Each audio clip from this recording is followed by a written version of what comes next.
जबाबदारी माझी निश्चितपणे या ठिकाणी असणार। आज कोल्हापूरमध्ये परिस्थिती काय, निवडणूक चालू झाल्यापासून थेट पाईपलाईनचा विषय आला।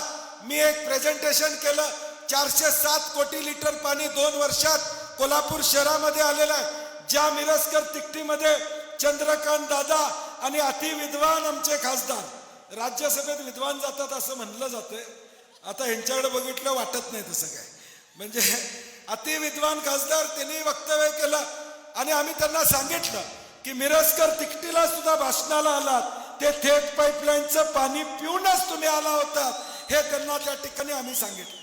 म्हणजे आज विरोधक हे फक्त काहीतरी बोलायचं म्हणून बोलण्याचा प्रयत्न करत आहेत। ऋतू म्हणला तसं सकाळ दुपार संध्याकाळ बंटी पाटील असं आणि बंटी पाटील तसा, हा त्यांचा प्रयत्न या ठिकाणी आहे। मी आईला गमतीनं म्हणलं ह्यांना बारशाला बोललेलं असतंच बरं झालं असतं, पाळण्या असतानाच नाव घेतलं असतं, माझं आता सारखं नाव घेतात। म्हणजे अशी परिस्थिती आहे की त्यांना सकाळ संध्याकाळ मी दिसतोय। मी काय सांगतोय, कोल्हापूरचं चांगलं कसं करणार, कोल्हापूरला विकासाची दिशा कशी देणार, कोल्हापूरचं भलं कसं करणार, तुमच्या अडचणी कशा सोडवणार, हे मात्र बंटी पाटील असा बंटी पाटील तसा हे या ठिकाणी सांगतात। आज या कोल्हापूरच्या महापालिकेमध्ये सकपाळ साहेब तुम्ही या ठिकाणी आलात, परत थोरात साहेब या ठिकाणी आले। आदरणीय शाहू महाराजांच्या नेतृत्वाखाली आम्ही सगळे ताकदीनं ही निवडणूक या ठिकाणी लढवतोय।